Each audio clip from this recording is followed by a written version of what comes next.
मांडली की आभार जनतेची. तरी पण काय जनतेने खरोखर मानेल तेवढी जनतेचे आभार थोडेच आहेत बाळ. एवढा माझ्यावर तिने विश्वास टाकला. हा, कुठली अपेक्षा न करता त्या विश्वासाचा विजय सरदार घात करणार नाही. बरोबर आहे की? स्वतःच्या स्वार्थासाठी आमिषाला बळी पडणारा सरदार नाही आहे, तत्वाला बांधणारा आहे. आणि असंच तुमचं माझ्या प्रेम असून द्या, असंच माझ्या तुम्ही पाठीशी राहा. एक दिवस आपला इतिहास घडेल, लक्षात ठेवा. मी माझ्या जनतेला हेच आवाज करतो.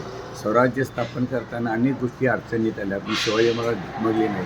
कारण आपण छत्रपती शिवाजी महाराज, छत्रपती शाहू महाराजांचा मावळा आहे.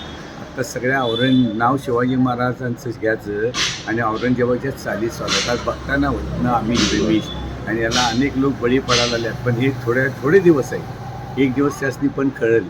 बरोबर. एक दिवस चांगल्या लोकांचे ना म्हणून कार्यकर्त्यासनी, नवीन कार्यकर्त्यासनी मी आव्हान करतो, भिवू नका, डगू नका.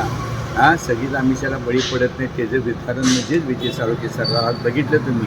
त्यामुळे ह्याच्या पुढच्या ह्यांना आणि जी अशी घराणेशाही चालली आहे, पैशाची जी यांना घमंड आहे, त्यांना त्यांची घमंड उतरून टाकवा. जनता ही श्रेष्ठ आहे, लक्षात ठेवा. हेच माझं तुम्हाला सांगणं आहे. परत एकदा मी सर्व जनतेचा आभार मानतो.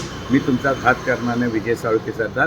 तुम्ही जो माझा विश्वास टाकला त्याला पात्र होईल असं करणार. राहिलो एकटा राहील, पण स्वाभिमान मोडन पण वाकणार नाही. ही माझी औलाद आहे.